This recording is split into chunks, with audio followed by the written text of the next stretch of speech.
You're about to listen to a Metal Express Radio exclusive interview. Head on over to metalexpressradio.com for our latest rock and metal interviews. And while you're there, check out our web radio, read our reviews, and rock and metal news. Enjoy the interview. This is Chris from Metal Express Radio, and I'm here with Jordan Rudess from Dream Theater. How are you, Jordan? I'm doing very well. Yeah, happy to be here in Norway. Cool. You were originally scheduled for one night here in Oslo. Now it's 3 nights in a row. That must mean you have a really loyal fan base here. I guess so. I mean, all the years of coming here have paid off. I guess that's how it is. I guess it is. You're playing the new album, The Astonishing, in its entirety this tour. Are there any songs or keyboard or piano parts that you're really proud of or excited for people to hear?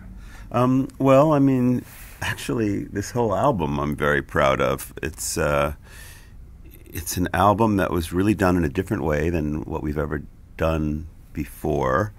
Everybody knows it's kind of a concept album. It's a very detailed story. But the way that it was put together was kind of different. It was done with John Petrucci and I going into like a quiet space and really writing the music together. There's a lot of keyboard parts, there's a lot of piano on it, there's a lot of orchestra. And because it's kind of different and it turned out so well, I would say that I'm just proud of this release. Yeah, and it's, as you said, a bit different from earlier releases. It's a concept album, which you have done before, but this is kind of like a musical. Even though it's different, I think you can still hear that it's Dream Theater. It's unmistakable. Yeah. So was that something you sought out to do? Well, we knew we wanted to do a concept album for many years, but the thing was, it was a question of when was the right time to do it. And we kind of had our eyes open looking for that. John Petrucci wanted to wait until he had a really good story to make it happen. So I guess he started to write the story about 2.5 years ago, and he came to me at the end of the last world tour, and he said, "Oh, I think I have something that'd be cool. Do you want to read it?" I said, "Of course, let's check it out." So I sat down and I read it, and I thought, this is a great story. This is really cool. Let's do it. So came home from the tour and started to write some music, and we started to get together, and it became this really fascinating, cool project, very different. It's not our first concept album, but it's the first album that we've ever done that was like this, with a very detailed story, with these like real characters that have been like created, and the whole show. Very, very quickly getting into writing it, we realized that we wanted to do this as a performance. So that's when we started to just develop all the ideas that would become this whole show that we're about to see for the next 3 nights. Yeah. Since this was a different kind of album, the songwriting process, I guess it was also different from earlier. Yeah. You've experienced like a change in the songwriting process with the departure of Mike Portnoy, and I'm guessing there's also a change now from the previous 2 albums. Can you elaborate a bit? Sure. Well, I mean, the messaging over the last many years has been a little bit unclear to people, I think, as far as what really goes on in Dream Theater. And I was talking to John Petrucci about it the other day and saying, how do you express like the process of the way music is written? And he was like, well, I say that, you got to think about it, that you play keyboards and I play the guitar, and those are the compositional instruments, so that should tell the story. So I guess I'll use that. So, I joined the group about 17 years ago, and I play keyboards and he plays guitar, and those are the compositional instruments, and that's what's been happening. I mean, not to take anything away from anybody else, especially not to take anything away from my good friend Mike Portnoy, who I still get along with very well, who's extremely talented, and everybody knows that. But to say it kind of like it is, I mean, nothing more needs to be said about it. Yeah. So how did it change from the previous 2 albums and on to this one? Okay, so, well, what we usually do is we're all in a room together, and that's a certain kind of environment.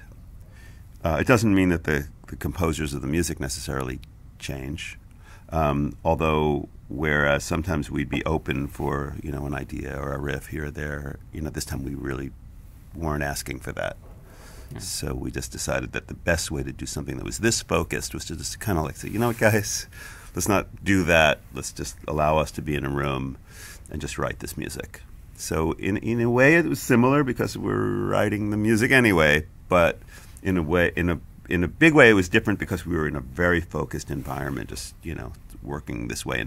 And the process was able to slow down and really be focused. And a lot of it was about, for this album, as opposed to anything else, was story-driven. So, like, we'd get in there, in the morning, whatever, and start writing, and we'd talk about where we were in the story, what was happening, the mood, which characters were involved, and usually I'm thinking in musical terms, like John is also, but he's very much he wrote the story, so he's describing the story, and my mind is thinking, okay, like in chords and notes, and I'm hearing stuff in my head, and like, okay, stop talking so I can start playing, but that's how it kind of worked. We would talk about it, and we would just set the mood, and then I would start to play, and he would start to play, and we'd write the music that day. Yeah. So it was very, very, very film score musical-like. Yeah. You have different kinds of visual artwork for this tour, right. The videos and stuff. It's different from earlier, so can you tell us a bit about it and what people can expect from going to a Dream Theater show in 2016? Yeah, so some years ago I was up in Montreal, Canada, and I met some people, a company called Lucian, that were doing some amazing work with interactive video tubes. And I was really impressed. It was the kind of thing where you go over and you can touch the tube and it would create an image right where you touched, and it would change the sound, and it was like, wow, these people are amazing. I stayed in touch with them. Fast forward to the Astonishing and the needs we had for a tour. We were looking at different companies. We wanted to do like projections and interesting animation and 3D and all this stuff. And I thought, wow, these people that I met up in Montreal, they were amazing. Like, we should talk to them. So they were one of the companies we talked to. And in talking to them, they were very excited about the possibility of working together. And it sounded like they really had some great ideas. And we went with them. And they ended up doing a fantastic job, just creating almost like what people will see is almost like a movie on stage. I mean, it's not meant to completely tell the story. It's not like a movie of the story, but it's if you're into the album and you've kind of like looked at the lyrics and maybe checked out some of the story, this will kind of bring it to life, and it will give you a lot more information and kind of open it up in your brain a bit more. So it's really fun, and they are so creative. They have a beautiful sense of color and dimension, and it's kind of, we're going for this like immersive type of a feel, which I think according to what I've heard people say, and when I watch it, I think we've achieved. Yeah. So, yeah. I'm guessing it's too early to talk about the next album or whatever, but is this something you would like to explore again, like try the musical concept again? Well, certainly at some point, yeah. I'm not sure what the next thing we're going to do. We like to change it up and do things that are different, and this was certainly a departure. And although this album has done so far so well, I know in your country it did better than anything we've ever done before. Yeah. At the same time, this album was a little polarizing for fans, because there are certain fans who are maybe more into, not even maybe, who are into more of our heavier sound. Since Dream Theater has a definite metal element and a prog element, and our fans are somewhat divided anyway, Some of them kind of are prog metal fans, and they like the mixture. But, we know that, and we really wanted to do what we've done, and we're very proud of it. But who knows, the next album will, since we are a band that's open to so many different styles and ideas, it'll probably be, very different. Yeah. In 2010, you founded a software company called Wisdom Music. Mm-hmm. Can you tell us why you started it and what kind of software you're developing? Yeah. Actually brought my iPad just in case those things came up. Yeah. So, so I started Wisdom Music because I was interested in the whole idea of multi-touch for expressing music. And when the first iPhones came out, I really got a chance to put my hand on the surface and started to dream about the possibilities that I wanted to see. And I realized, at least in my mind at the time, that there were some really interesting things that one could do with expression by using multi-touch. And I wasn't only interested in the idea of the sonic world, I was also interested in the visual world. So I started dreaming about kind of the way the audio and the visual would go together and kind of like morphing sounds. And out of that, I put together with a partner my first app, which was called MorphWiz, which is really, for me, a great way to start, because it really did put together those two worlds in a way that would kind of tell the story and pave the way for my interest to follow. And it also opened up some good possibilities in the business world, because it won a lot of awards, like the Billboard Music App Award that year. And so it started a journey, and it's been actually a really cool journey, because I really get to explore areas that I'm very, very interested in. I'm fascinated with the idea of cutting-edge instruments, things that push the boundaries a little bit and what's possible in the sonic world and ways to control sound. So it lets me, my position in that world allows me to play with interesting people and do interesting things. My latest app is a partnership with guys from a company called Moforte were founded out of Stanford University in California, which is where physical modeling, synthesis technology, came out of. And one of the guys I work with, whose name is Julius Smith, is kind of like one of the fathers of physical modeling. And we've created this really cool app, GeoShred, which uses physical modeling in a way that it's never been used before as a performance instrument, and it's based on a physically modeled guitar sound. So it can do guitar type things, but a whole lot more as well. So that's the latest, and there's a lot more interesting things that I've kind of got cooking in my brain. Yeah. Do you use any of these instruments for this tour? I know you used some of them earlier. Yeah, using GeoShred. I actually played a pretty cool lead on the song "A New Beginning," and I'm using that on the tour, and I'm playing that on the tour. Cool. Do you want to show us something? I could, sure. Well, show me, and yeah, right. The others will listen to. All right. So so it runs on an iPad, as you'll see. It's kind of like it's an iPad instrument. It's most of the musical apps that are for iPad are can be very creative and very cool, but very few of them, I would say, are actual instruments. Yeah. But this, I really feel like, is an instrument. As you can see, it's very playable. You can do everything from like shredding kind of thing. Let's turn it up a little bit. So here you go.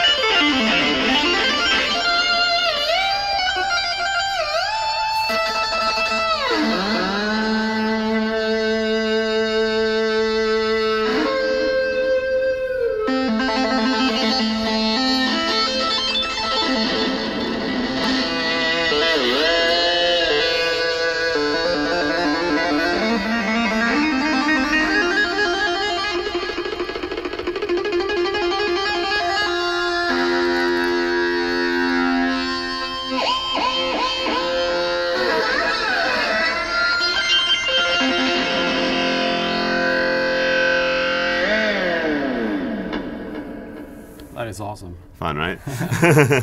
Yeah, it's really cool. It's very unusual. What makes it unusual, actually, is not only the way that it's set up, so you can really get around the full range of an instrument, but also in the kind of organic nature of it. Like, you saw when I was playing, holding an interval of a fourth or fifth, depending on the way it's positioned, you could hear the kind of organic quality of it and the way you can achieve feedback. So, like, then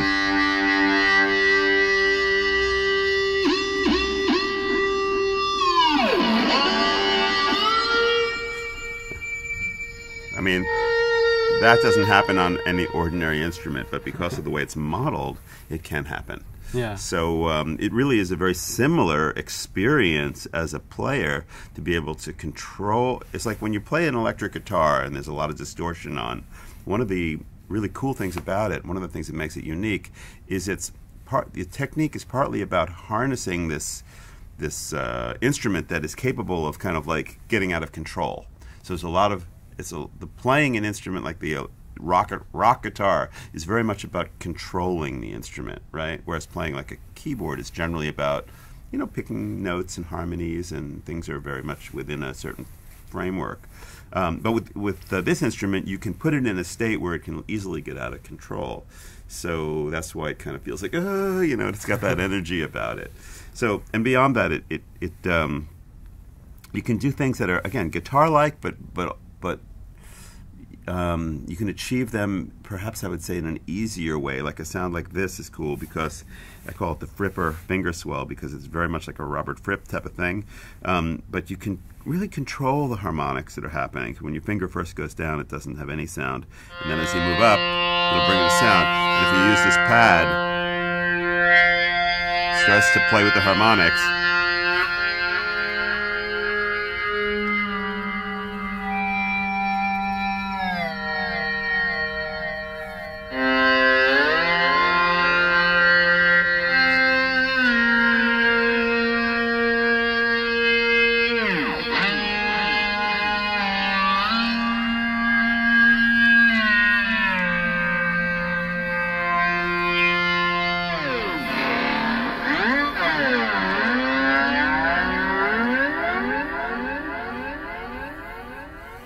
Cool. Right. And it has a really organic sound to it. And then, and all that is cool, but it also does stuff like this.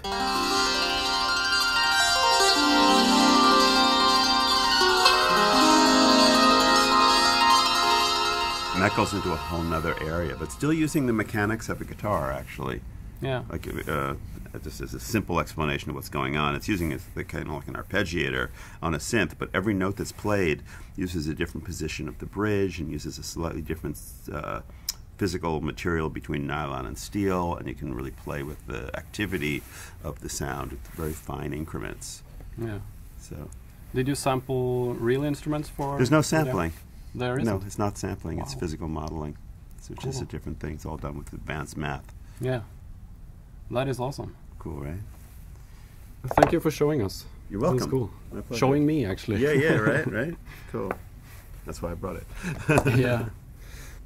You played on a variety of albums with various musicians over the years. Do you currently have any projects outside Dream Theater? Yeah, I've got I started this band, I didn't start it, but I started working with this band called the Levin Minnemann Rudess band, and we had a very cool release a couple of years ago, and just before I left for the tour, I almost finished my tracks for a new one. We still have a little bit more to work on, but I'm really excited about it because it's going to be a great album. And what's cool is, ever since Marco Minnemann auditioned for Dream Theater, I just always found him to be a very special musician, very unusually gifted player, and I wanted to work with him. Although, obviously, Mike Mangini is out of the box amazing, so it was a little bit of a tough decision there. But I wanted to work with Marco, and we have found this opportunity to work together. And what's great is that, because it's a three-piece, it opens up the door for so much of my creativity and so many keyboard sounds that, just are really fun for me. So it's like a sonic field day. I get to use all my apps. I played a lot of GeoShred on this new album, a lot of Seaboard, which is a new kind of it's not quite a keyboard, but it's an evolution of the keyboard that I use. It's going very well. A couple more tracks, and then we don't have a release date yet because we're still working on it. But people can kind of stay tuned for the next Levin Minnemann Rudess album. Cool. Yeah, and also, I don't know if you're aware, maybe your readers need to be aware, is that not that long ago I released a new solo album. My solo album is not a rock album at all, really. It's an acoustic piano album, all done on my really beautiful Steinway piano at home. And it's a collection of songs that I've been playing, for the most part, for years. Things like some original songs, but also I think I played Imagine on it, and Scarborough Fair by Simon and Garfunkel, and Rolling Stones song, and just some things that have been floating around my head that I've been playing for a long time, some really beautiful melodies. So, and that's available online. People can get it. Cool. Do you have any more solo albums in the works, or? Not at the moment. So, I just finished that one, and the Dream Theater album obviously took a whole lot of time, and the Levin Minnemann I was just working on. So, and you also had 2 albums the previous years. solo albums, like the orchestra one? Yes, well, Explorations is my big orchestral work. Yeah, so you've been busy the last couple very of years. Busy. And now, I'll continue to be busy as long as I have the energy to do this, which I don't see fading necessarily, and also making cool apps and, doing stuff. I want to do... I'm looking forward to doing some kind of maybe like a rock solo album after the tour is done, and I can think again about that kind of stuff. Yeah. So many great tools and instruments that I discovered in the last years that I am excited about continuing to put out there. Yeah, you've been known as a wizard, a term that both you and the band has embraced and used in various visual artworks throughout the years. Yeah. How did that name come about? How did it start? Well, I think the keyboard players, like if you think about the history of like keyboard players, like you look at a guy like Rick Wakeman, who's one of my idols and influences. I think he was kind of like the original wizard like character. But I think because we work with all the electronics and I do all this cool stuff with apps, and there's an element of magic, and also I've been involved through the years with some great magicians writing music too. So all in all, it kind of like loaned itself towards that type of title, I guess. And I like really cool visuals, and I'm always posting trippy pictures, and so I think that this is a name that people kind of assigned to me, and it stuck and was fun and cool to play with. And my friend Mika Tiska, who's a guy from Finland, who's an animator and a great guitar player, kind of came up with this amazing, cool, fun graphic. And then we hired Mika to do some cartoons for the band, and everybody needed a character. So step by step, this character kind of came into a place of sticking. So yeah, we just have fun with that. And I try to hopefully live up to that fun title. Yeah. Well, the current Dream Theater tour ends in May. So what's next for the band then? Are you going on tour? Are you recording a live album, DVD, or something? Yeah, the tour won't end forever. Probably no. It will. We're ending. Let's see. This tour is ending in about a month, the European one, and then we'll go to the States and we'll do some more touring. The rest of it hasn't been announced yet. We're still. I guess my agent is still figuring that out. It'll certainly take us on into the next year, and we'll most likely, if history has anything to point us in the direction to, is come back to Europe, do another run in the States, and we'll keep touring with the Astonishing, because it's, first of all, it was a whole lot of work to create the Astonishing, and not only just the music of it, but also the show. And it's, I think, something that the Dream Theater fans should see. If you're into Dream Theater at all, you should come and check out what we've put together, because it's unusual, and it's our biggest production ever. And we're playing these beautiful theaters all around the world as well. So it's kind of like the next level in a lot of ways. So the tour continues, and then maybe sometime in 2017 we'll wrap it up, and then I can start to think about maybe this next solo album, and in the meantime get another app or two out the door, continue the flow. There's no plans for recording the shows live? We've been talking about it a little bit, but we've honestly been so busy just getting it off the ground, because it was a major thing to pull together. So I think, now that we're on the road and kind of it's flowing, we can start to think about, okay, where are we really going to do this recording? Like, at some point before the Astonishing tour and all the costumes go back in the closet, I think we should figure out how to do like a really big show and get it recorded and filmed properly. But as far as a real plan for it, not there yet. Yeah. I hope you'll enjoy your 3 nights in Oslo. Yeah, it's going to be really, really fun. It's great to be here, because the community here is so supportive of Dream Theater, and has been for a long time. It's also nice for us to be here because we all enjoy coming here. We find the country to be really welcoming and really beautiful, and if we're going to spend 3 nights anywhere, might as well be here. So it's all good. A little cold, but it's fine, sunny and nice. So yeah, there you go. Thank you so much. All right, thank you. You've just listened to a Metal Express Radio exclusive interview. Head on over to metalexpressradio.com for our latest rock and metal interviews. And while you're there, check out our web radio, read our reviews, and rock and metal news.